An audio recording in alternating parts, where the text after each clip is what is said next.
Record. Sooner Nation, Thunder Nation, we are back. This is the Just Okay Sports podcast. That is just Oklahoma sports. We focus on the Oklahoma Sooners and the Thunder basketball team for the most part here, but it's also just an okay podcast. That's why you're here. That's why you love it, is you get to feel better about yourself. We're not insiders. We're not reporters. We have no paywalls. We have no subscriptions, but follow along if you want to hear what we have to say, again, on Sooners and on Thunder. That's what we're all about, and we hope that you enjoy the ride. I'm here with my brother tonight, J Rod. How are you, sir? What is up? Dude, I'm doing good. It's been a hectic week, but good. There's been a lot of good news this week, so that's been nice. In the sports world, that is. I'm gonna talk about it later, but F1 is back this weekend, so I'm mega hyped about that. Heck yeah. Um, so yeah, I don't know. I'm trying to decide if I'm going to this weekend try to go see Dune 2. I actually really like Dune 1, so I Yes. may try to go see Dune 2. I hate to tell you this, but I'm going tomorrow with Troy. Yeah, he could go to Dune 2, but he Couldn't couldn't make the pod podcast. tonight. Cool. Yeah, no. Couldn't Yeah. do that, It's but priorities. yeah, I respect it. priorities. I know. Um, Family. I have family things going on yeah, I here. got a wife and kids. Okay, bro. No, it's been good. Like I said, I was telling we were talking about a little before the thing, but dealing with the bureaucracy of getting a passport, so that's fun. But other than that, it's Mm, been good. Like that's been the kind of just like I feel like anytime you have to deal with like the government, it's just like you're gonna have a headache. oh, Like you go to the facts. DMV or get a passport or whatever. It's like, bro, like they find a way that they're like, it's like a joke. It's a cruel joke of like, not only are we taxing you to pay for this, Right. uh, but it's gonna be painful. It's gonna be a painful experience. So anyway, Yeah. but yeah, no. How are things in Okieville? I've heard there's fires. I've heard Yes. there's like it's like snowing one day and then like a heat wave the next. So literally yesterday, it got to a high, I believe, yesterday of 81. Mm-hmm. And so like literal truth here. Got home, took the dog, my middle son Tal and I went on a walk with the youngest Gibson. Mm-hmm. The wife came along as well. So when we go on walks, me and Tal like run routes and throw the ball to each other. Gibson just kind of runs around with his head cut off. The dog follows along. And the wife's there for when one of us falls down and hurts ourselves, right? And having a great time, wearing short sleeves, doing great. And literally out of nowhere, you hear the wind coming, and it hit, and it dropped like 7 degrees as soon as the wind hit. Like just boom, just plummeted. So literally our high was 81.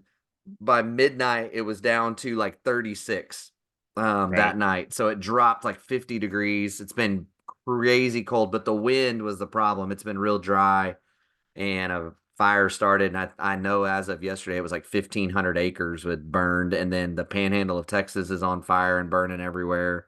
So So yeah, I actually found out, and he actually sent pictures to me in Discord. One of our loyal followers, Mo, Oklahoma.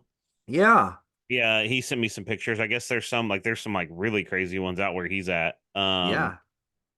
So yeah, he sent me some pictures. Everybody's good. Like I think he said his he'll roast me for getting this wrong. I think it was his in-laws got like evacuated or something Yeah. from their place, but I think he said everything was fine. It was like a cautionary Yeah. thing, but there's been a lot of fire. So yeah, hopefully everybody's staying Well, safe. But Evan's yeah, brother, my wife's brother, is one of the guys that's been fighting it. He's the chief of a small town fire department that got called in to help fight all the fires out there. yeah, So, yeah. He sent me pictures of like the water trucks they're bringing out there to where they mm-hmm. are, and it's like, dude, it's like military, Mm-hmm. like giant military trucks and stuff. And I've like seen them before, but there's like he said like because he works in like I don't want to say an industrial park, but like industrial area or whatever. So they have Right. like a big parking lot, and so they're using it to like turn around or whatever, do what they need to Yeah. do.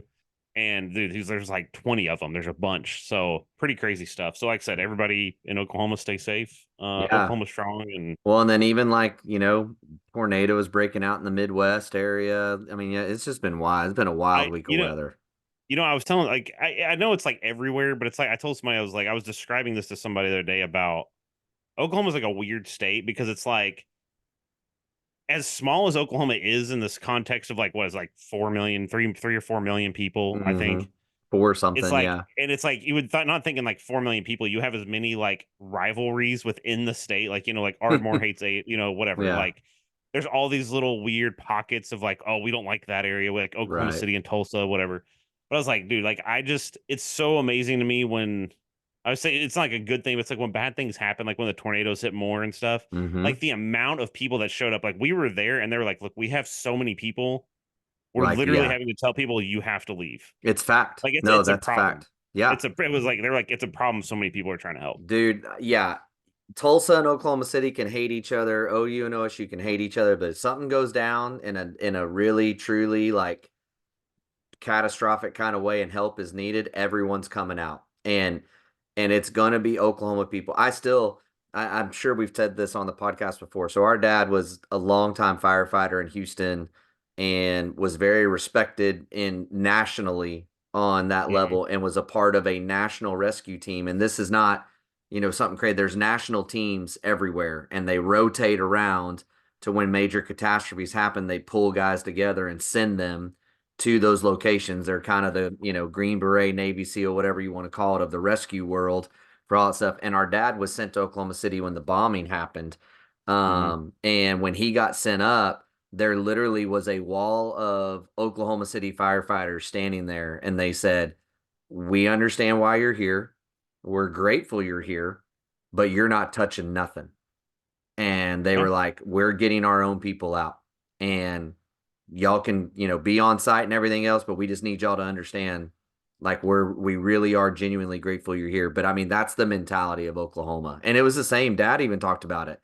Dad had been to other places and said, man, the amount of stuff donated, that the fact that they cut prices, he had been to like hurricane sites and stuff in Florida and New York, and like they would, raise the prices. They would double the prices for everything. And Oh yeah. everything here was just donated. And he could not believe it. And that's one thing Oklahoma does well, man. They care It's about their community. I the way I describe it is it's like it really is like a giant brotherhood where like you Yes. said, like we'll use Oklahoma and Oklahoma State. Like we're bitter rivals, right? Or Yeah. whatever. Like we get heated, we sling names, and it's like, dude, something goes down, and it's like, we got you. Like, Yeah. don't, so 100%. but speaking of OSU being upset, that was a weird segue, maybe a little dark. That Uh was very, very dark. Everybody's like, what happened at OSU? yeah, nothing like that. Um, but did you see the game, the men's basketball game? Let's start out with men's basketball. We're for everybody that's wondering, we threw like a flow together in like 2 minutes. We don't, So let's be honest, there's really not a flow. We just have like little notes of things we don't want to forget to I talk don't about. even know So why we even we we're are doing wasting the we're Dream wasting Troy podcast without Troy. That's what's yeah, great. So when we're Troy actually wasting listens to this, we're doing exactly what he always wants to do. we're wasting space on Google's servers by having whatever this is on it. So um but yeah, the men's basketball game, Yeah. dagger. Absolutely. I was actually I remember I had turned on the game. And I think when I was watching, like it wasn't one of those things, like it was like I was kind of busy. I don't even remember what I was doing that day, but I just got busy with other things around the house or whatever. And then I remembered like I think I got a notification on my phone for like Discord or something, right? And I was like, somebody was talking about the game. I was like, oh, I'll go turn it on. I turned it on with like I think it was like a minute 40 left or something, maybe. And I thought we were losing. Like they inbound the ball and there was what I think 12 seconds left, and he dribbles around. And you're like, I remember I was like watching, I'm like, what are you doing? What are you doing? What are you Yeah. doing? I'm like, I just was like screaming at the TV, and he throws the ball up, and you're like, maybe it's, I don't know, maybe it's like the OU basketball fan in me or something, but I was like, it's gonna brick. Like, this is gonna be an air ball. We're gonna look like idiots. Well, he was only like 1 for 7 from three for the game so far, Yeah. McCollum Well, was. and I even thought when he shot it, like, I thought he was out of bounds. Like, I thought Yes. his back heel might have been out of bounds. And I was like, oh boy, So, but anyway, ended up getting the win. Just Yeah. absolutely heartbreaking. So, like, last Bedlam game, Yep. at least as a scheduled rivalry, I think, for at least the foreseeable future. That one's got, like, with basketball, you have more leeway to schedule something like Yeah. that. But, um, yeah, what a win. And then, like, I don't, the men's basketball team is just so weird.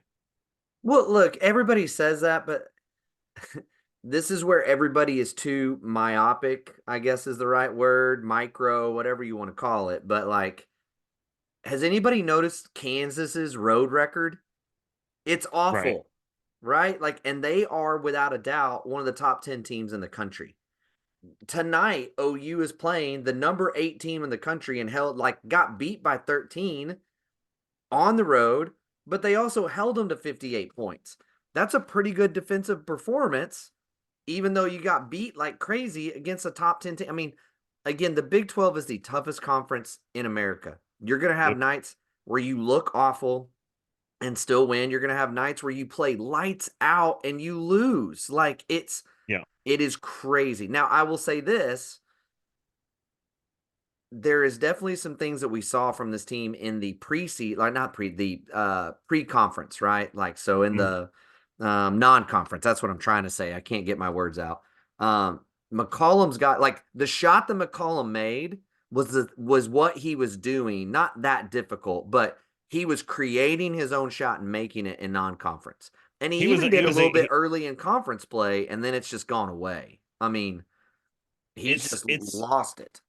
yeah, it's one of those things. He's just kind of a little. I mean, it was like basketball's so streaky, Yeah. right? Like you can just get on a hot streak, and he was for a lot of non-conference, and then like he kind of hit the Big 12. Like you Owe said, the as Big 12 well. was Owe looked yeah. unstoppable in non-conference, and now all of a sudden There was he's there just was a stretch, pedestrian. and this is like, and that's what you have to look at with basketball, and I think that's almost like I think about college basketball as a whole this season.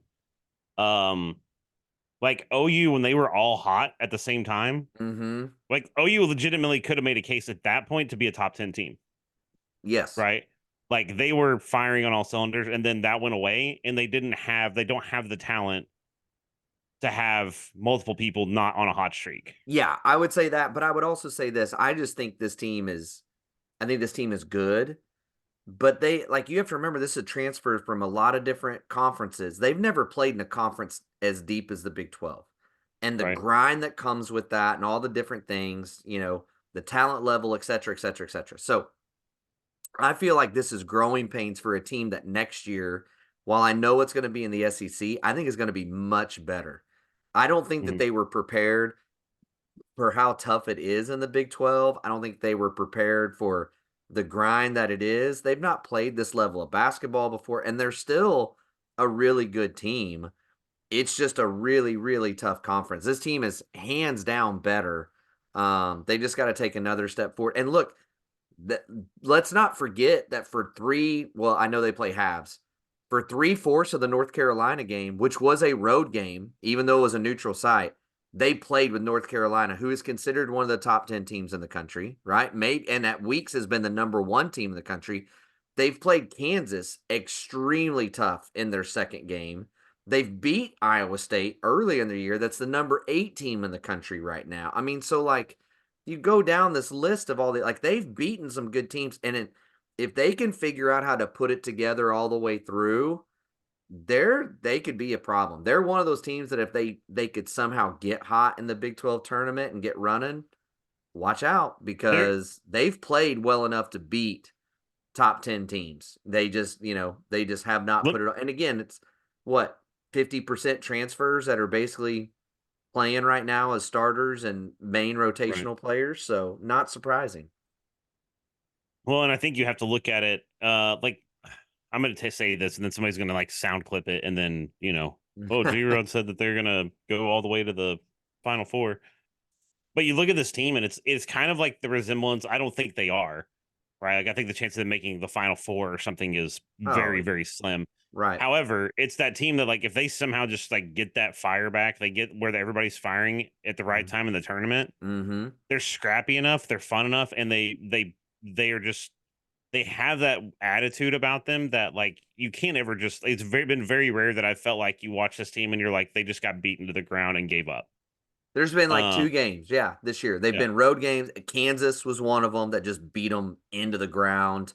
And I don't remember what the other one was. There was one other game where they just got really dominated, but that's been it, Yeah. man. That's been Yeah, it. they So just they're have most of the season. That's what I'm saying. Most of the season they've been that chippy team, I would yeah. say.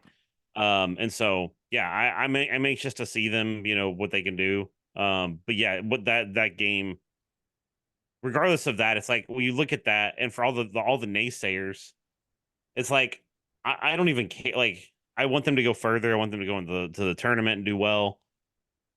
But a win like that against your rival, Oh, like you can put that as a pin and be like, this is a good season. yeah. Oh, I love that they ended it out on a sweep. What a great thing for sure. Yeah. And to stay Yeah. with basketball, then it looked like our women's team was dead to rights.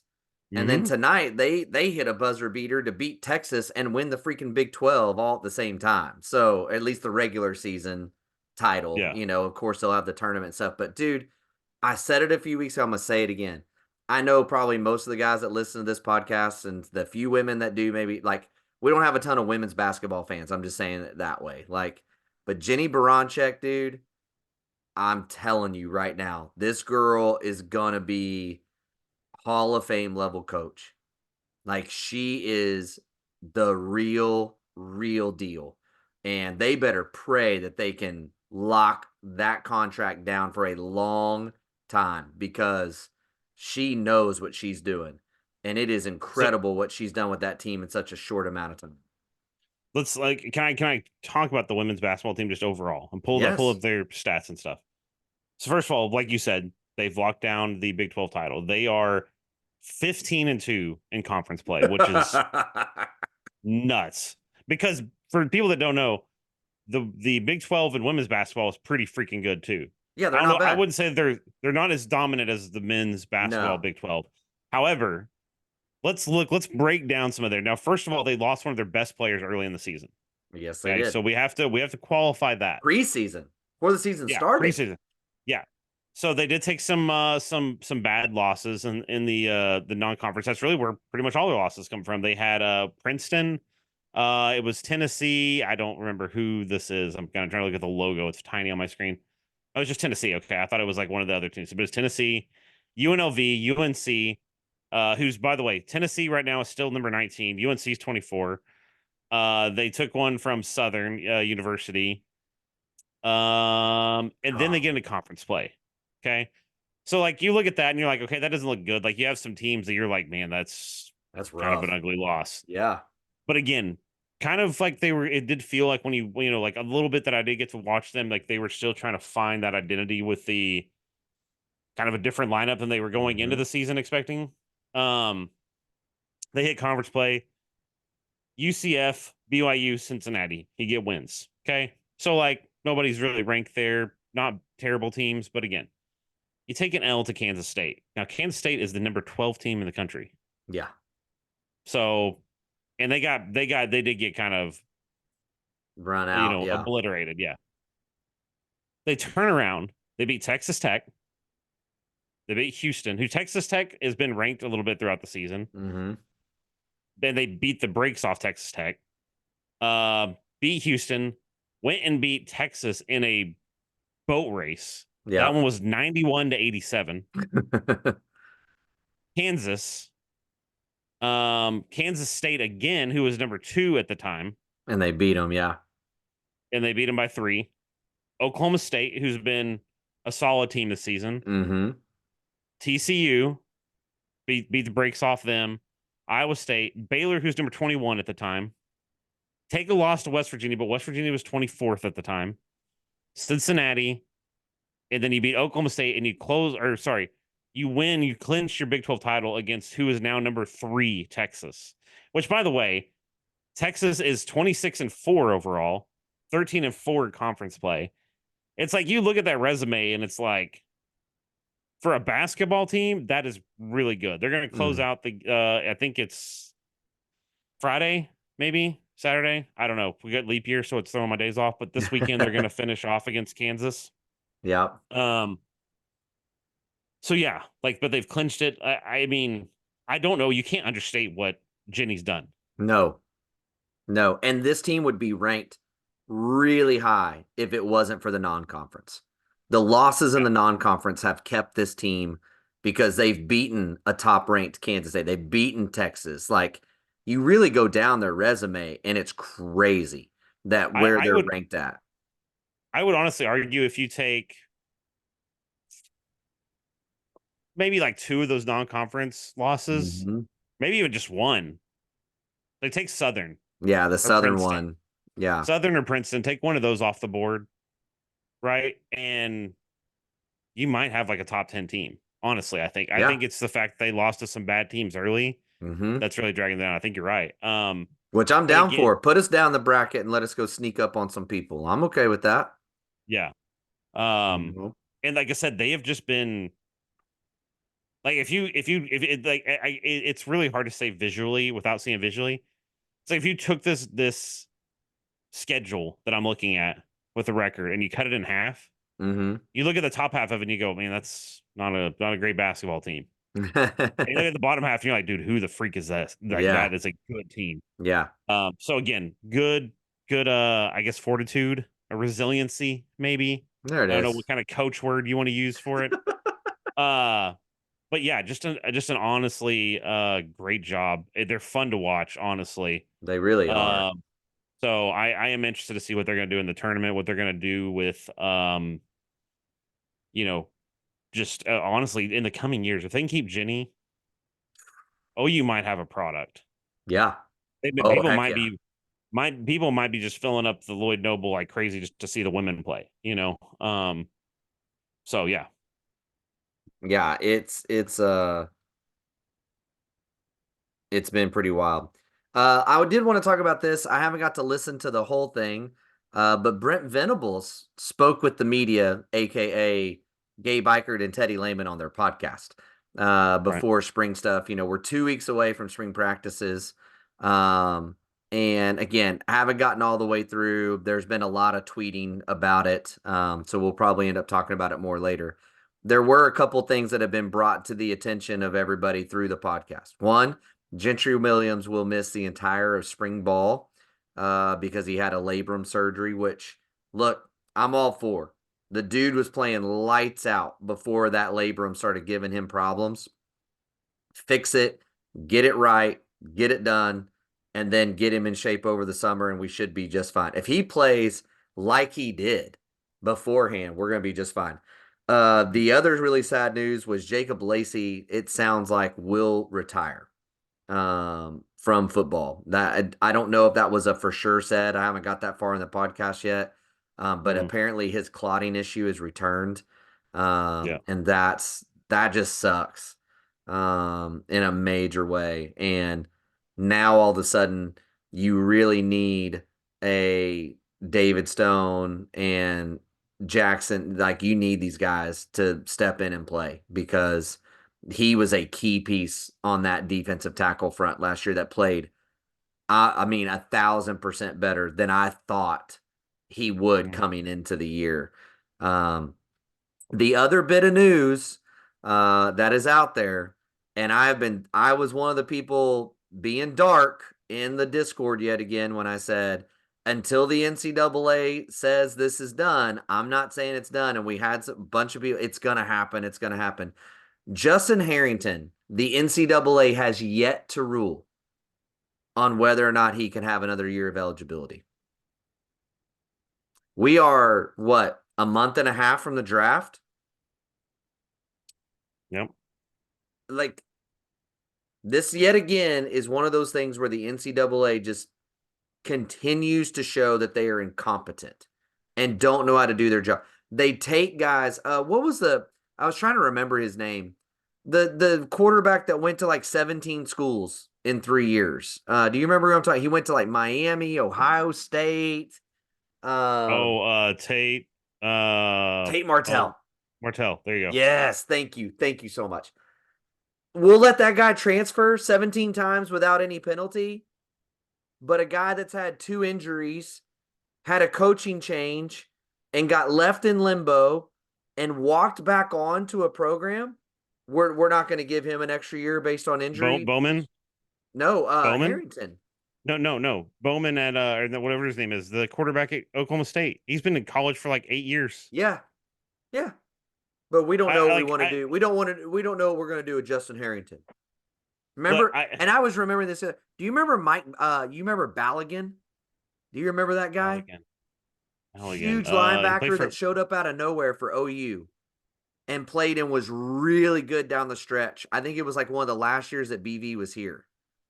I And think then so. I all think of a after sudden, like 2 weeks before the season started, they said, "Oh, we don't have any records of him ever being paid. We don't have any records of a contract, but somebody did give us a copy of a roster that has his name listed on a semi-pro backyard football club in the middle of like Baltimore. Therefore, he's ineligible." yeah. Well, I'm about to go in on the NCAA, and this is going to roll well into, I guess, what we're going to use as a flow. Um, the whole case by case basis is the reason the NCAA will die, in my opinion, Yeah. because you don't have any set standard, and it's not even like I can understand that there's certain circumstances that are unique, right? Yes. So to Yes. some extent, I understand that, but like you said, when you have it's like the kid, I can't remember his name now, the kid at UNC, North Carolina, where he'd gone to a program, transferred into a program. I think the coach like passed away. He had gone to play Yeah. for that coach, and then he transferred to North Carolina. The death happened, I think, like late in spring or whatever, and he transferred, and they denied him. And I'm like, bro, the coach that he was. There's like Twitter posts about how close he was with the coach. Like this coach was like a father to him. Passes away, so he goes to another program because that's why he was there, right? Right. And you're going to deny him. And then everybody, like unanimously, it wasn't even like other schools, rival schools were like, dude, it's crappy that you're not letting him play. That's Yeah. how What are bad you? it is. When your rivals are like, why are you not letting him play? Yeah. Um, and it's things like that. It's like, this is why they're getting roasted on so many things, is because Yeah. they have no standard. No. They, like I said, you gave examples. I'm not against, in a way, it's like I'm not against is it Bowman? I think whatever the Yeah. quarterback's name Alan is at Bowman. Oklahoma Yeah. State. Alan Bowman. Yeah. I'm not against him getting eligibility. I'm not mad that he got eligibility. I'm mad that he got eligibility and then Justin Harrington's getting left out. And it's not just Justin Harrington. We could probably pick, if we did research, we could probably pick 20 other people Right. that are in the same boat. Well, Um, Pearson applied for another year because he had an injury year somewhere in there, and he got denied. yeah, yeah. You know, like, and that's the It's thing too. it's It's like it feels like, and again, maybe it's not because we're not there, but it just feels like the Kansas and Oklahoma State situation. We have wiretaps of Bill Self talking about how much money it's going to cost to get a kid to come to Kansas, and they don't have a single nothing. No one, no suspensions, no fines, no nothing. OSU turns over everything that they found out about an assistant coach. It is proved in all the facts that Mike Boynton knew nothing about what was going on with the assistant coach, and he turns it all over the NCAA. You guys can't go to the tournament. It's like, what are we doing here? The team that actually well, is doing what you're asking is the one you punish, the one that won't do anything to help you at all. And yet we have like federal evidence that Bill Self was trying to pay a player, and you don't punish them at all. And then to make matters worse, 6 months after this investigation, you got Snoop Dogg with a money gun shooting money out of it at a preseason party in front of all the yeah. recruits, and they still don't get any infractions. It's like, come on, man. Like, I mean, like, look, let's use an example, and I want to get your thought on this. I'm going to give you a hypothetical. oh boy. Baker Mayfield, one of our favorites. Yeah. You think he gets eligibility if all the storylines around him aren't driving money into the NCAA? Oh yeah, probably not. I mean, he had to fight tooth and nail to get it anyway. Yeah. Um, but yeah, I mean, I don't think he does. Like, if Justin Harrington had some crazy storyline that was nationally known, Yeah. where people wanted to watch Justin Harrington, probably getting eligibility. Yeah. I mean, this is why. I mean, the NCAA. Here's what you need to do. Again, set standards, right? I don't care. Apply the rules the same to everybody, right? For one. And two, the more you do stuff like this, it's one of those things where it's like those businesses that focus so much on the money of a transaction that they end up killing themselves. Like they end up bankrupt because nobody wants to go there. It's what's going to happen to the NCAA. Nobody wants to deal with you. No Right. school wants to deal with you. The schools have the power. Like, it's absurd. Like, I look at this and I'm like, you're signing your own death warrant. Yeah. The schools have the power. The conferences have the power. If the SEC, if right now, if the SEC and the Big Ten, and just say the ACC, just for fun to throw them in there, because they're gonna be want to be in on the train after what the NCAA and the college football playoff did to them. Yeah. They got together and said, "No, we're just gonna make our own playoff." Yeah. Right now, and especially with the way legal cases are going, I don't know that anybody's gonna stop them, and I don't know that I'm gonna watch any other Oh, they football. can't. I mean, all they have to do is go, we're not a part of the NCAA anymore. We're gonna pull our sports. Now, the problem is that's all football related and not the other sports, which is another issue we're gonna get to in a little bit, or at least we don't really have a flow, but I want to talk about later. Now, I do want to talk about OU football for just a minute, even though I think we've lost like half our listeners at this point with all of this ranting on other things. But let's Oh, do so talk now, about. so I'm driving our listeners No, away. I Okay, I drove it. no, I no, no, gotta I get say. it, bro. I get it. Okay. Uh if Harrington does not get his eligibility, let's go dark and say the NCAA says, nope, you got your chance, you're done. Mm-hmm. Does that concern you at all about the Cheetah position? Yes and no. Okay. I mean, I'm great at giving non-answers. Yeah, you would make a great Yes, in the sense, politician. yes, in the sense of they definitely have better players at Cheetah. I think they have plenty of guys that can slot in there. Justin Harrington's a good leader and a good depth piece, but I don't know, like, in the scheme of on-field production, I don't know that you're going to see it in that capacity with him gone. See, I disagree. So let's back up the truck. See, this is where recency bias takes over, right? And our Okay. hype machines take over. Okay. The hype machine around the All-American Dasan McCullough coming to OU and everyone believing that he was going to be this massive turnaround piece for the Sooner defense. Y'all remember these storylines? Everybody remember them, right? Oh yeah. And then because Justin Harrington got hurt early in the season, and Dasan did play a lot down the stretch, and Kendall Dolby played a lot down the stretch, we've just changed the narrative to, oh, these guys are the reason the defense was so good. Does anybody remember that Justin Harrington was pulled from the game with an injury, went back in the game, was sent back out on the field, and ended the game with an interception? Like, literally, they were like, we have to have him on the field. At 50%, Justin Harrington is better than what we have over here. And he literally won us the game. And we were getting roasted when he came out of the game with injury. And then we thought, oh, the injury's not bad. Then we found out it was season ending. Everybody just forgets that.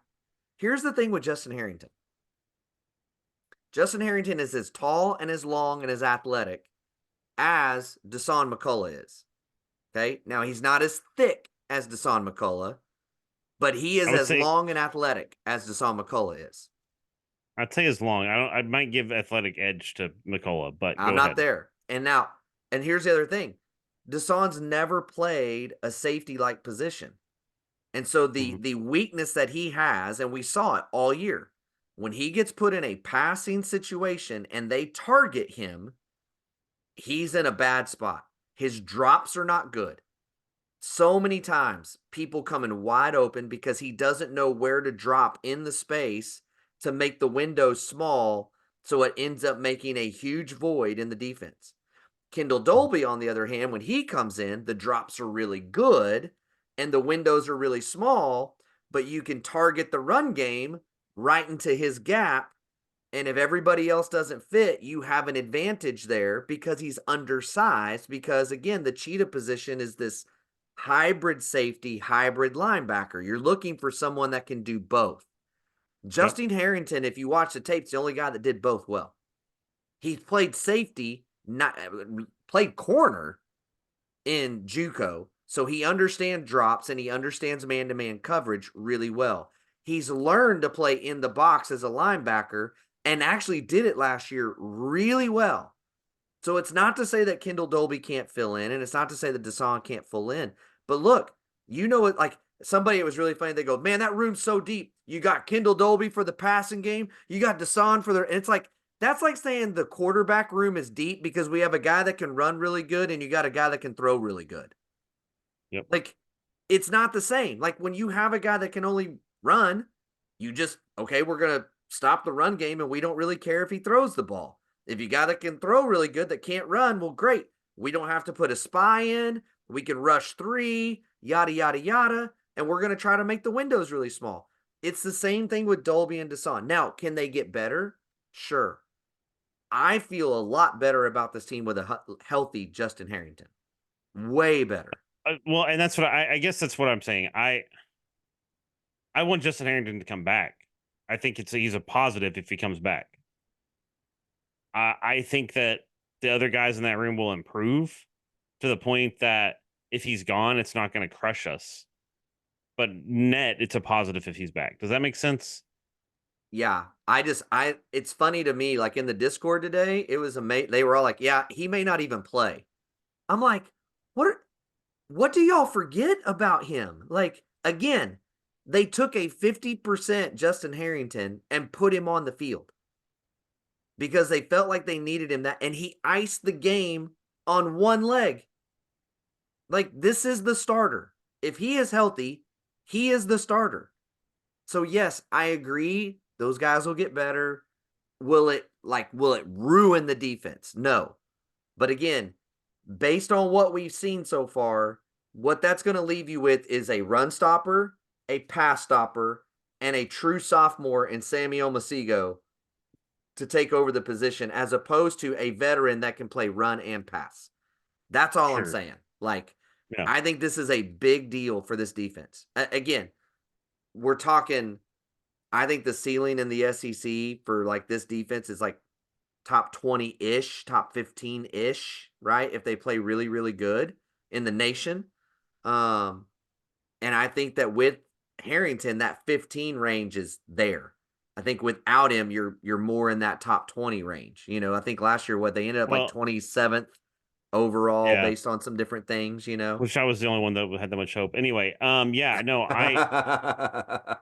I don't disagree with you on that. I guess to some degree, like I said, the thing is I don't see Justin Harrington as that much of a linchpin for this defense.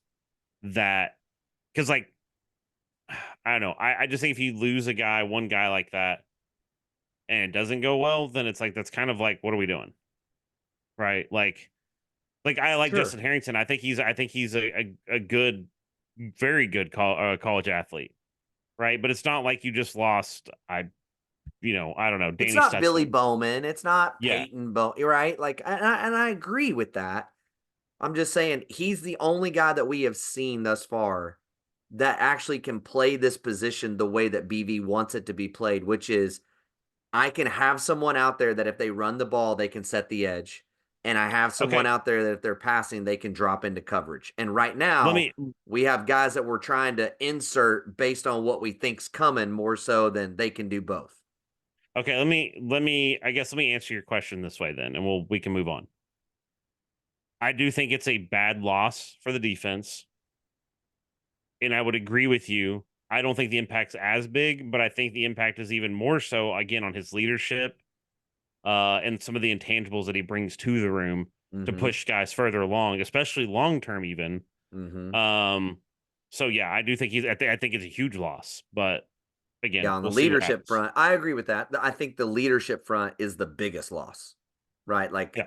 even more so than on the field. But I do think we may not overall feel it. I Mhm. just think again, I think the ceiling goes way up for this team with him on there, and I think it goes down a little bit with him gone. So that's all that. Fair enough.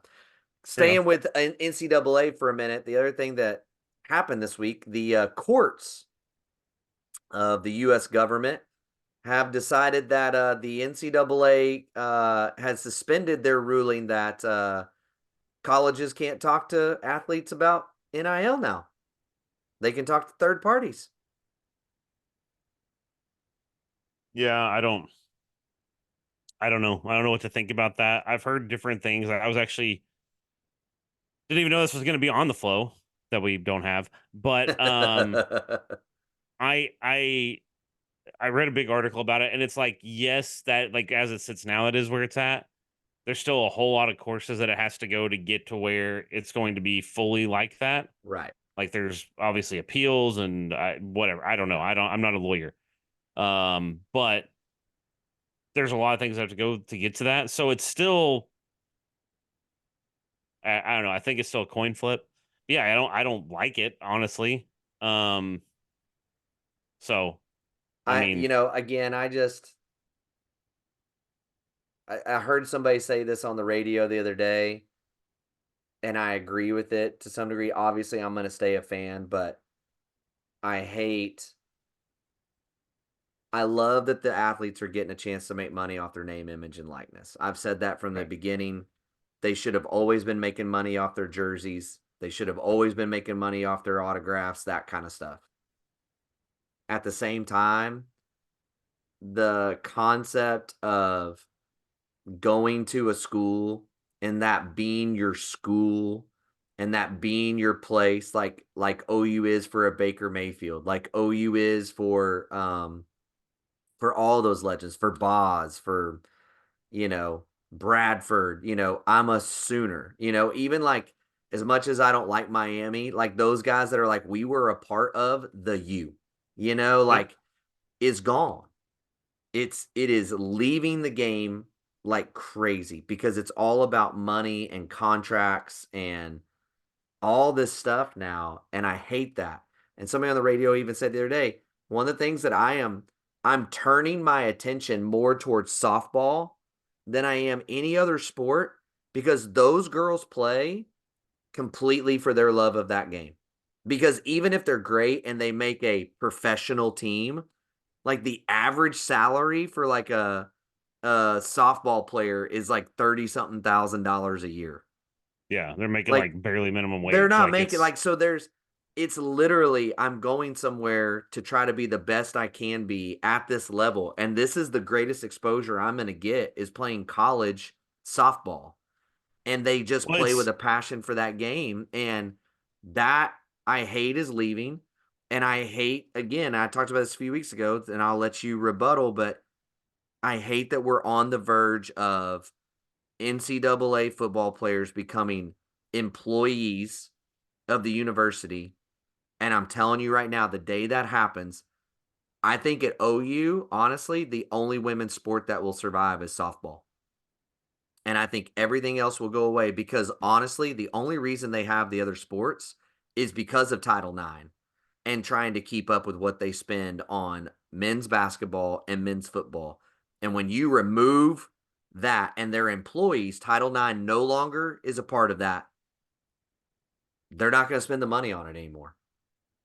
I mean, I don't disagree with that. I mean, I think again, I it's a scary. Let me put it this way: the way I look at it is probably a little less. I don't know, Negative. negative about it. Mm-hmm. I think I'm scared of the path that it's leading towards. Right, but again, I think there's a long path to get there. To get to that point. But I think I would probably disagree. I think OU is smart. Um, Even if that were to happen, I do think sports like men's and women's gymnastics would still exist because they're nearly a feeder program to the U.S. Olympic team at this point. Um, and I think it's a good brand thing, right? Softball would exist, and I think even maybe to some extent, I mean, it's one of those things. If it's 3 years down the road and women's basketball is humming because you got Jenny just lighting it up and you keep her on staff, then maybe they keep them around. But yeah, it's again, it's we're having discussions, things like canoeing or tennis or whatever, they're not going to because nobody pays to watch Mm-hmm. any of those sports, even men or women's, Right. right? But the other side of that Um, is like, let's be honest. Women's basketball does not make money to pay the bills. The football team pays it. They are a non-revenue sport. Softball is a non-revenue sport. Those are only existing because of what the football program brings in. Period. And so again, you move all that over, and now you have to add salaries into it. You've got to add, if they become employees, I don't know how insurance works and all the different things that are going to start coming with it. And I'm not saying that those guys don't deserve some of those things, but when a school looks at it and says, look, now legally, we don't have to keep fitting the bill for these sports that make us no money. Well, it's a weird thing too, because it's like it almost feels like a technicality, right? Because like when you look at it and you look at what the players do now, right? Like when you look at when you take a look at their lives now, it's like they're kind of employees of the university. They can't say Sure. they're employees of the university, but They're they kind of kind of are. employees, right? So it's calling them an employee, you're like, well, that's just a technical thing. But again, it's the legal ramifications and Pandora's box that opens to see what that's going to be. Yeah, I don't know. I mean, it is a precarious path to go down for college sports. So yeah, I don't know. It's really been weird. And it's sad. I am fearful for college football. Somebody asked me, like I've made a lot of friends that are not college people. Like they're like, why don't you just Mm-hmm. watch the NFL? And I'm like, dude, you go to a. I was like, look, I've been to NFL games. NFL games are great, right? Yeah. And you go and you get a beer, or you whatever, and you sit in the stands, you watch a game, you might cheer a little bit, and then you go home. Yeah. Even if you're really like outside of a few games a year, most of it that's kind of what it is, Yep. right? You go to a college game, I was like, it's the closest thing to European soccer we have here. Yes. Like people are jumping around, people are yelling the entire time. There's tradition. People are. I was like, literally, there's no like the comparison to European football. It's like if you want to tell somebody that doesn't understand college football or college athletics, even basketball for a lot of programs, but predominantly football, European soccer. Watch one of those games and then go watch a college game, and you're like, man, there's actually a lot of similarities. They sing the same songs, they play Mm-hmm. fight songs, Yep. everything. So anyway, it's sad to see that because it's built, like you said, upon tradition, about pride that you play for a university, right? Like Well, there's it was and it again, was an that's extension of high school sports, right? Like another like when you go to a high school and you like we all go to this school, let's pull enough guys together to put a basketball team together. Let's pull enough guys together to put a football team together and let's play the town over. okay. So And I college was the same. I'm going to this college. We're gonna pull now. Granted, there's a recruiting and all that stuff, but we're a part of this town and this university, and let's go play those guys over there and see. And then when it goes professional, you got guys bouncing in free agency. You got, I mean, like, I don't there's no passion behind like it's us versus you, and that just goes, all that pageantry goes away. The You're a legend that's a part of our well story. It's just not the same anymore. it was it's been eroded for years, right? Yeah. That whole as student athlete thing. However, it's like when I was at OU, I brushed into like they were students. They Yes. went to classes, they were on Yes. campus. You saw them, they were normal people, Yeah. right? Like they weren't just rolling in on a bus or they didn't pull up in their Lambo and walk into the football stadium and that's all you ever saw, Mm-hmm. right? And there was enough of like a mask there to be like it's still like you said student athletes and the like you said the fight for tradition or the fight for your school, being proud to be an Oklahoma Sooner or whatever. And it's like, dude, really, when you look at it, we probably haven't seen that since at best the early 2000s, right? Like I'd Mm-hmm. say like that's probably the time that it started to erode a little bit. Mm-hmm. um but it's just down now. It's like it's literally like if we don't do something, then it's very much probably going to die because it's down to the mighty dollar. If I've already seen it, this isn't me bringing up dirt on Caden Green, but it's like you wouldn't have seen that happen in 2005, for Right. instance. Right. He wouldn't have said, "Well, I'm tired of OU. I'm going to go to Missouri." That there's no circumstance that would have happened. Right. And not only that, happened commonly. Like I'm Yeah. sure somebody could dig up an incident that happened in, but it's like Yeah. there wasn't 100 people a year doing that. So yeah, I do agree. Well, I mean, it's what is it like? There's still like 1,700 transfers sitting in a portal that have yeah, no I landing spot. what and let's talk about that too, because like this is what's funny to me. And this is where like this gives you the scale of what college athletics is. So EA Sports has announced that they're releasing the new game, right? Mm-hmm. And I saw this. This was kind of cracked me up. I was on Twitter one day, and this had kind of been the rumor for several months now that there was even like a court case about it that each athlete was going to get some total of like a few $100s, Right. right? And people are like, only a few $100s, like that's a scam. And I'm like, they have to pay like Everybody. 66,000 or something, some absurd number of athletes. I don't know what the exact number is. We're just okay, but some untold number of thousands of student athletes, they have to pay every single one that agrees to be in the game. If they agree to have their name, image, and likeness in the game, they get the $600. Right. Now they've already said that there is exceptions where, like, if I whoever Quinn Ewers or whoever Jackson Arnold agrees to be a cover athlete or whatever, some sort of special thing, they get extra money. But for all intents and purposes, they get $600 and a free copy of the game. Right. It's like that's the scale that we're dealing with. 66,000 student athletes or whatever it Yeah. is. So however many thousands. I think it's 66,000. Um and it's just chaos right now. Like you said, you Mm-hmm. have guys, you have, like you said, when you have 1,700 or whatever, that's still a pretty big fraction of athletes that are just sitting in a portal right now waiting for somebody to write them a check. Yeah. So And not anyway, getting, and by the way, like, and again, everybody, it cracks me up, right? Like, we've got all well, these things it's going on to pay people's college debt off, and you got 1,700 guys that had an opportunity to get a degree or at least get close to getting a degree in something, and now they're just sitting in no man's land. well, With let me give you why college athletics is a problem using EA Sports college football. okay, The coaches are not in the game. They don't have the budget to pay the coaches. yeah, You have what 100? What is it? 128 programs now in college football. I think there's going to be like 130 or something soon. and that's just They Division said, One. yeah, Remember, the game yeah. does Division Two and Division Three as well. Well, there's Division two schools that have said they're going to be in. They haven't announced that fully yet. There's been some Division two. They actually haven't announced anything. Some Division two schools have said they're in the game, but EA Sports I don't think is officially saying. Regardless, just Division one. You have 128 coaches they can't afford to pay, Yeah. and they're only giving the students $600. So if you're Well, one of those well, to people that thinks, put it on another level, let's be clear. EA Sports never sold as many copies as Madden does.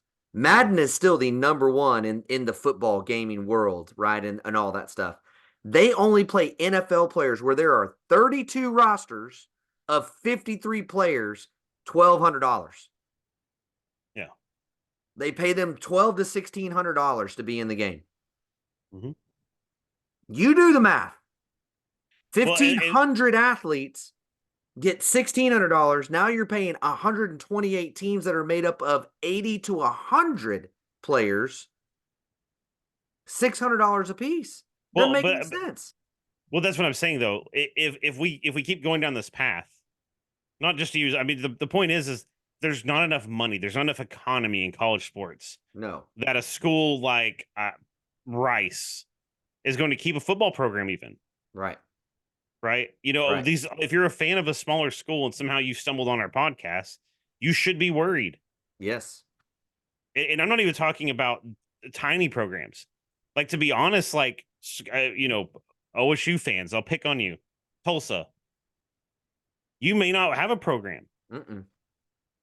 It may end up be costing too much to fund that program if it comes down to we got to pay college athletes. We got to get a star running back and we got to pay him $1 million. OSU Well, might be like, no, we're not going right. to do And that. here's the other side of that. They have convinced everybody that that's the problem. They've convinced everybody that there's enough money to pay everybody. Mm-hmm. What they have convinced everybody is that it's going to be a socialist system, that everybody's going to make their piece of the pie, and they deserve their piece of the pie, and it's not. That's why the NFL, as big as it is a global industry. Global. NCAA is not a global industry. It's not. The NFL is. It has 32 teams, and they only let 50-something men be on each of those teams Well, because that's it's what allows them to make money. And now you're trying to make it all about money, and you've convinced these kids that go to Rice and go to Tulsa, oh, there's plenty of money in there for you. Y'all need to fight this fight. Y'all need to be this. Y'all need to be that. And the reality is, it's going to be Georgia. It's going to be Alabama. It's going to be Ohio State. It's going to be Michigan. If it does turn into some kind of like farm system, there's going to be about 30 of them.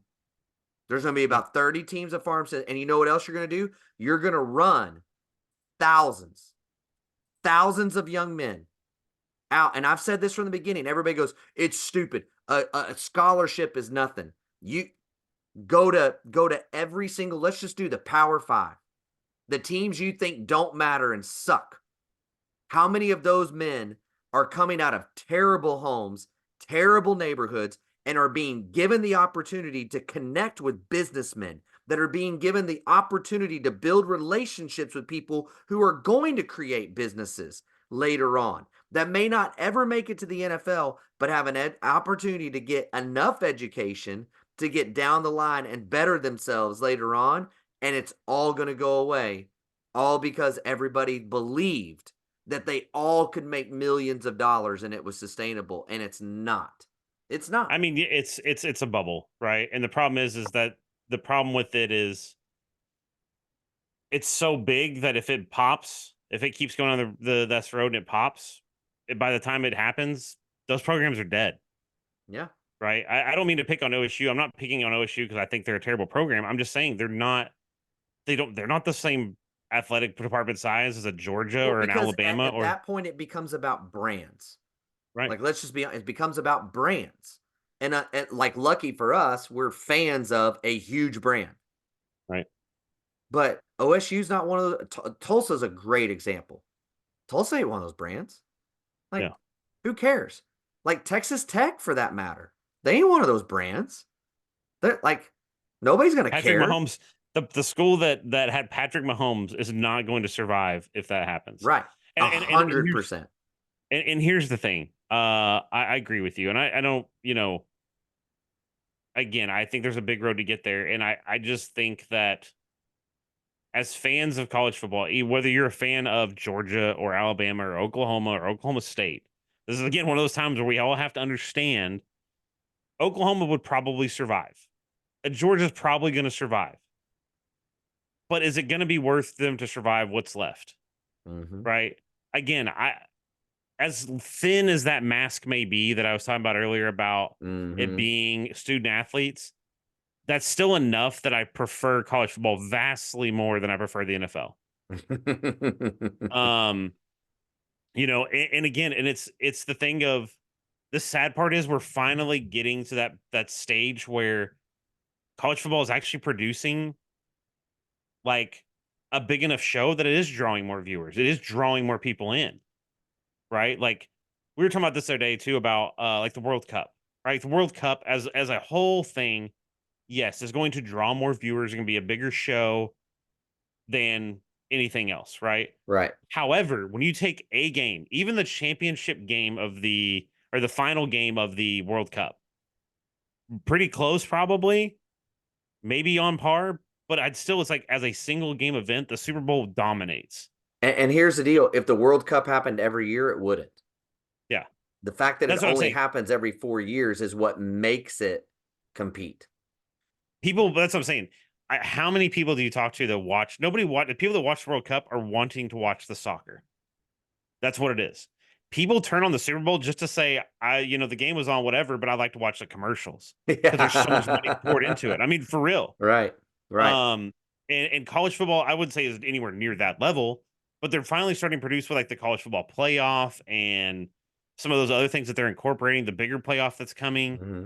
It's gaining that sort of traction where people are wanting to tune in and watch. So yeah, it's a sad thing. I hope that we don't go down that path. I'm sure there's gonna be a lot of developments. But yeah, I mean, I do agree with you. It's a very scary road to look at. Yeah.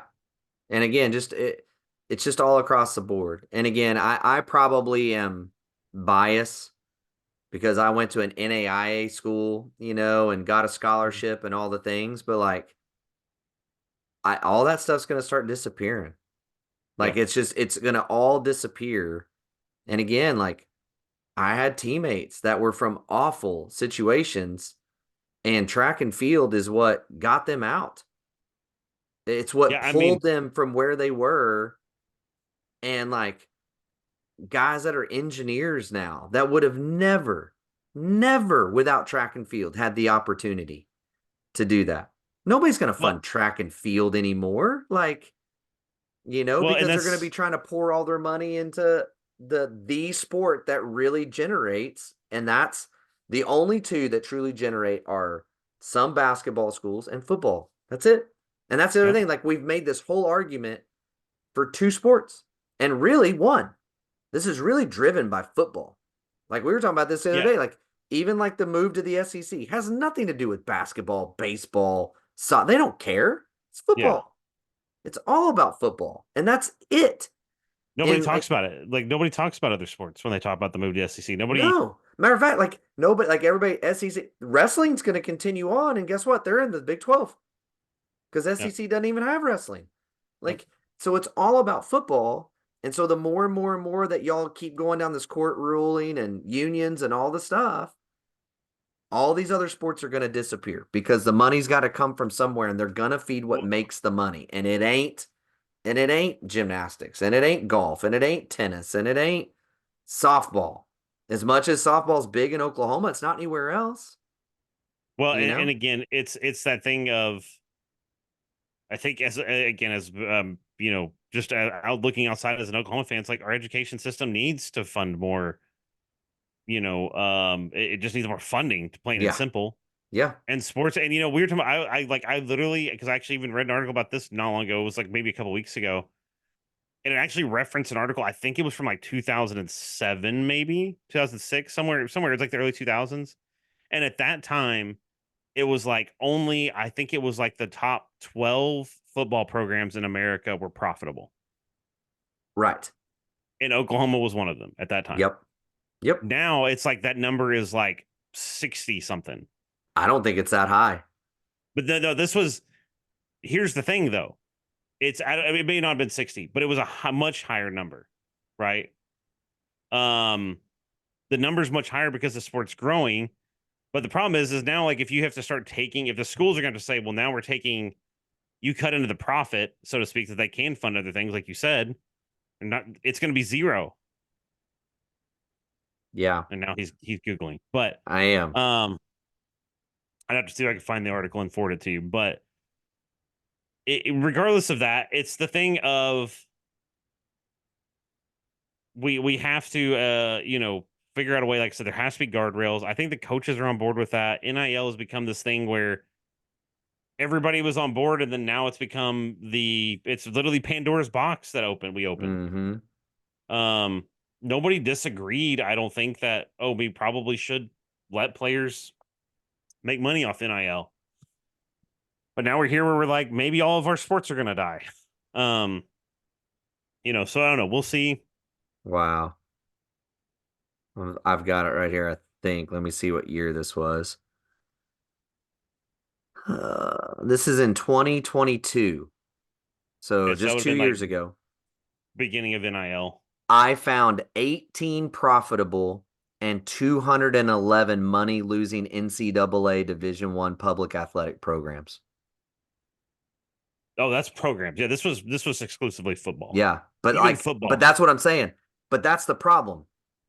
Like, listen to that. 18 programs Hmm. were profitable. So guess what happens when you keep adding more and more and more and more and more expenses into the football side? That number starts to go down and down and down and down and down. And so again, and when they become employees, what do? Just like our businesses would do. Hey guys, your area is not making money. We got to do cutbacks.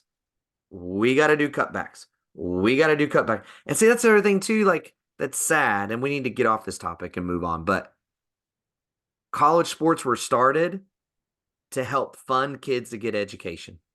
Hmm. That's what they were there for. Let's get some guys together and let's play football. We'll give them a scholarship, but them playing will allow other people to have the opportunity to get an education as well. Right. It'll give us an opportunity to build more buildings. It'll give us an opportunity to hire more professors. That was the whole point, and it's gone.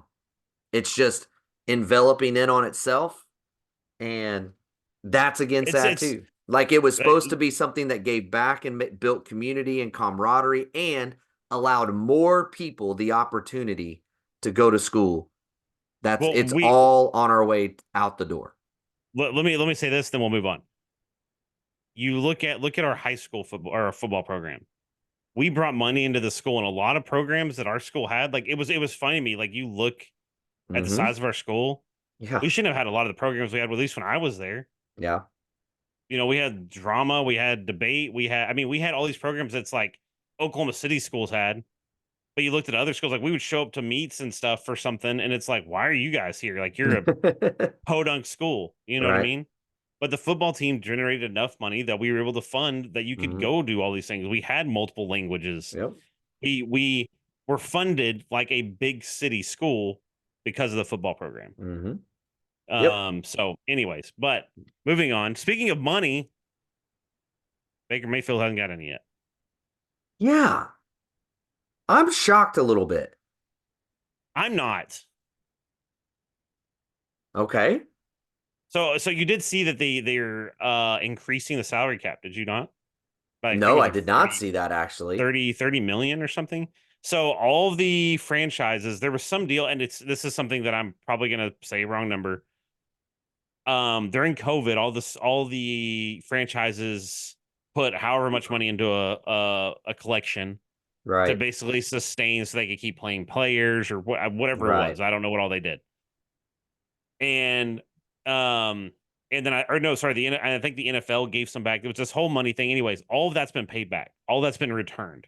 Like Okay. everything's back to net zero. And the agreement that the NFL had was if that happened, then they would increase the salary cap. So it's increased by I think it was 30 million, which changes the landscape a lot, Yeah, it does. especially in Tampa Bay. Now, look, I know they've openly said, Baker's openly said, I want to be here. Yeah, it Right? seems pretty evident. They both want to work together. The problem is when you look at Tampa Bay, they've got to re-sign Mike Evans, right?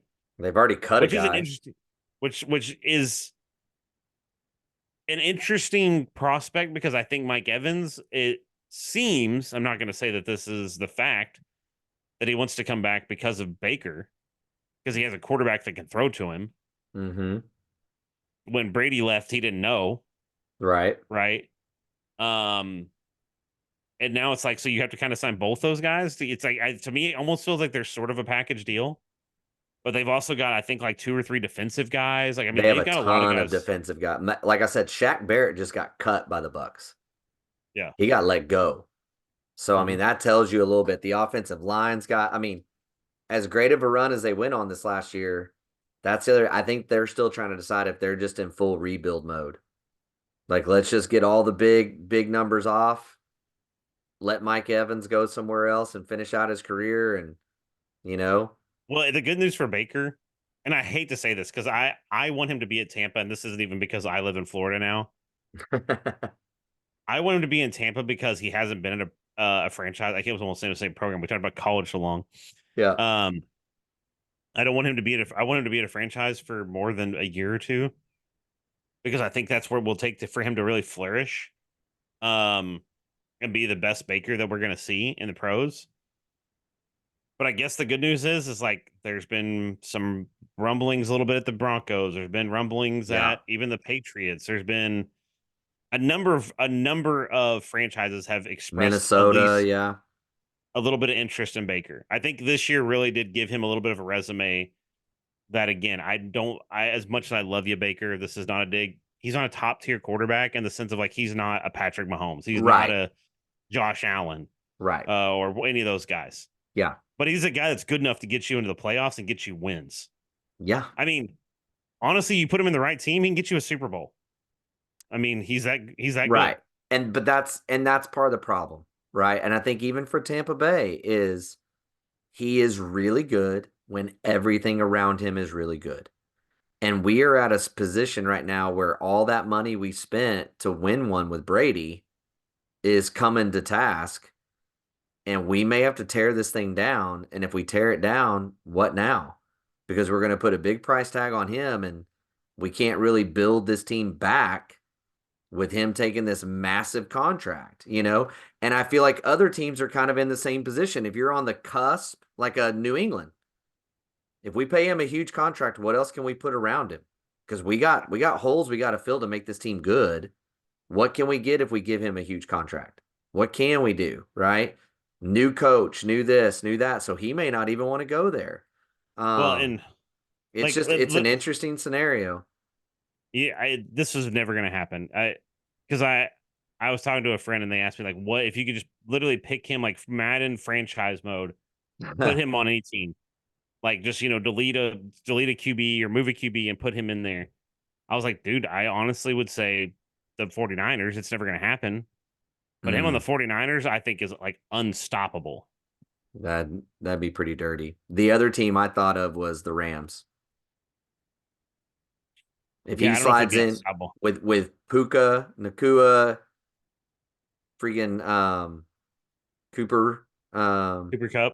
Cooper Cup, they've got a good little young running back there, right? I mean, they were a team that wasn't supposed to be any good this year. Now I know Aaron Donald might retire, but the offense had a good line last year, a good run game, and you got two stud wide receivers that got years left on the tires.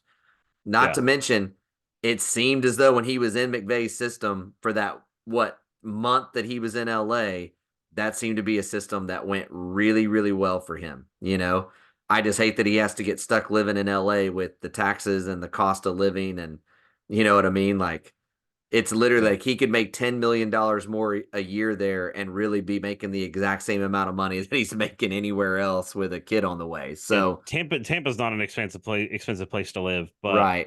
But yeah. that's probably mine. If they could hold everything together in Tampa, then yeah. I obviously they like him. He likes it there. That'd probably be my second choice. But I think LA, I just think Stafford, as well as he played last year, he can't have a lot of years left, you know? And the only Yeah. other team that I think is an up and comer that's definitely got the talent around. But again, you got to hope that the veteran guy retires is New York, the Jets. Right. The Jets Yeah, I with mean, Garrett Wilson, Brees Hall. I mean, you go down the list of that team too. Now their offensive line was not great. But again, if you could get Aaron Rodgers' numbers off the books and put him there, I think they do. If they could just put a few offensive linemen in that room, they're cooking. And that defense, dude, he'll be in every game if he just doesn't turn the ball over. yeah. No, I mean, I agree. That's what I'm saying. I say the 49ers. The 49ers is not a realistic landing spot. Let me No, clarify. they're rolling with But Brock.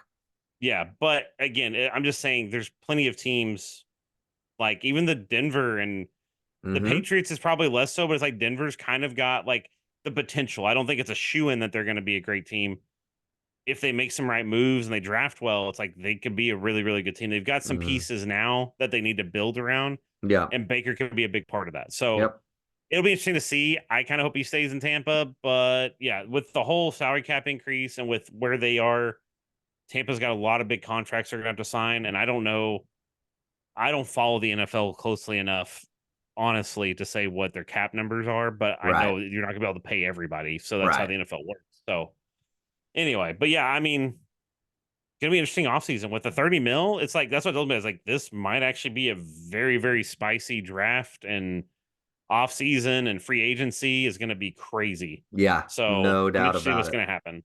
That is crazy. And then just really quick on the Thunder, undefeated since the All-Star break. Yep. Undefeated. And pretty much Chet been was it was like the first what was that stat I saw the other day? And I first think first Troy player to have 100 3-pointers and 100 blocks in a season or something like that. That one. it was more than that, I think. Yeah, but yeah, it was a crazy like Chet's been just lighting it up this season. Yeah. Um yeah, I mean their third overall record in the NBA. Yes. Yeah, Tied they're for third first in because the West. yeah. Um and it's funny, like when you look at the deal, I mean, like when you look at the standings, and you look at where other teams were to begin the season, we thought the Thunder were going to be like the Sixers are right now. Yeah. Start off really hot and then kind of sort of fall off a little bit. Yep. And they're hanging in there. Yep. They're still trucking. I would Yeah. not have guessed that. I wouldn't have even guessed that. As much as I said 50 wins, I would have said the Sixers are going to start falling off and be on the bubble to be a play-in tournament team. Like I think they're the 6th or 7th seed. I don't remember right now in the East, and the Thunder are still going to be number 2 in the West. That wouldn't have been on my card. So, yeah, but and Yeah. Dude, and I mean, they're right there. I mean, one of the funnest teams. our question at the beginning of the year again that you are going to end up being right was 50 wins. Mm-hmm. And even you were like, yeah, I think they're going to get 50, but you were like 51, 52, 50 like bro, like they're they're about to blow that out of the water if they keep this up. Yeah, And they're in a position to do it because again, this is the easiest part of their schedule is post All-Star break. So yeah, they're like so close, and I think they've already eclipsed the over under win total in Vegas preseason. yeah. I think that they've already like so if you made that bet, you're already there. You're cashing in. And so they're what I mean with trying to do the math here, 58. So there's 24 games left in the season. They've only got to get 9 to get to 50. Yep, They got to go 9 and 15 to finish the year to get yep, to 50 wins. yep. So I mean 500. Finish 500, 12 and 12, 53 Well, wins. and they're like I said, they're the one of the most fun teams to watch in the NBA. Yeah. Uh, and like I said, they're not that team again. I guess I think what everybody expected was a little bit of like they'd be scrappy and they would upset some big teams, some tough teams. Mm-hmm. And it's like really, it's kind of the opposite. It's like every once in a while they'll drop one to freaking Detroit, Yeah. but they go play their tough games, and a lot of times they go blow the crap out of whoever is one of Well, the top teams. again, like every And team, like it's yeah, but I'm just saying they're regardless of that. I understand it's basketball and it's a little different than football, right? But at the same time, you're looking at it as a scale of what they've done against their tough schedule. oh There's yeah. enough games in there where you're looking at and you're going, this team is good. Like this isn't, oh, well, they beat up a bunch of bad teams and they lost all the good teams, is what I'm saying. They're Yeah. beating the good teams. They're beating the great teams. Yeah. So, and not only that, like I said, to hear guys like LeBron and whoever we literally have heard all the superstars among the NBA talk about how Oklahoma City is a problem. Yeah. Yeah. So, They've anyways, but they've done great, man. It's unreal. I mean, I never thought on draft night that J Dub would be what he is. yep, Had a lot of questions about Chet. They've all been answered in year one of him playing. Um, Case and Wallace has been everything and more that you thought he could be for this team. Shea, man, we traded for Shea. There was nothing in my mind that said we just traded for one of the top 5 players in the NBA. yeah. But that's exactly what he is. I gotta find the stat because we were talking about this week, and I remember I read it and I was like, oh my god. Uh, yeah, the number of games of less Yes. than 40% field goal percentage among point guards, or sorry, 24 plus points per game guards. Dame pretty good, right? You say Yeah. Dame's pretty good. Yep. 24. Trey, pretty good. Pretty good. Yep. 20, 23. Steph, Maxi, all those guys, right? 20s. SGA, 4. 3. Oh, it's 3. 3. So to put that in Jeez. perspective, and the next closest to him on this list is Luca at 9. Just it's like you look at this and it's like, dude, somebody's And literally playing. and then you throw the other side of the court into the equation. Luca ain't in nothing near the top defensively. He ain't No, near the top in blocks and steals and in opponent field goal percentage, whatever. Shea's leading the NBA in steals. Like he's up yeah, there in blocks. Like dude. Let I me put it mean, this way. Let me go back to again to my. You have enough evidence across a span to say something to make a factual statement. We always say if Oklahoma City can develop, can we just go ahead and say Oklahoma City is going to develop? yeah, Russ, KD, even Harden from when he was Surge, here, Serge, Steven Adams. I go Aaron obviously, Wiggins. yeah. I How mean, about we talk every about the little guys that they have developed into guys that just produce? Reggie Jackson. Yeah, I mean, he was only here for I think 2 years, but still, you know what I'm saying. They crybaby. are able to go find those guys and put them in success. So, anyways, I'm stoked. I'm ready for the playoffs already. So, Yeah, it and but and and again, I think that's the only thing left that we have to question about this team is we have seen this before, and we keep saying it, and we're going to until the playoffs get here. There have been a lot of teams through the years that are great in the regular season and struggle in the playoffs, yep, and it's different basketball. And the yep, great, genuinely great teams find a way to be good in the playoffs, right? And yep. then the okay teams find out how to be great in the regular season and not good in the playoffs. Even Let's see even what they really do. even when you look back at like the Russ, like KD, like whenever they were making those runs, I would say that they were good enough in the regular season. Obviously, they were good, Right. but then they just were crazy in the playoffs when you look at what Hmm. they did against the Yeah. teams that they did against. So, but yeah, no, I'm excited. We'll see what happens. So, Good. can I talk before we wrap up? Can I talk a little F1? Sure. I know nothing Okay. about it, but you're welcome to talk about So, well, Driver Survives out the new season, and I actually thought it was pretty good. They actually did like the last couple of seasons have kind of been crap, and this one's not. It's still like it feels, and I guess it needs to be. It feels like a little bit of like a beginner's course to F1, right? it. Because they Yeah. skip over a lot of the storylines, and some of the stuff they say is like, if you've watched any really motorsport, then you're like, that is, yeah, okay, like everybody Yeah. knows that. Um, the funny part is, the big storylines right now are we're going. The season starts this Sunday, first race in Bahrain. The big storylines, which is kind of funny, they made a big deal about it in Drive to Survive. Lewis Hamilton had re-signed a contract with Mercedes for 2 more years Hmm. last season, so he's supposed to be there for this coming season and next season. He exercised an exit clause and is leaving to go to Ferrari, which is a huge move. Um, the next year of the grid is going to be wild.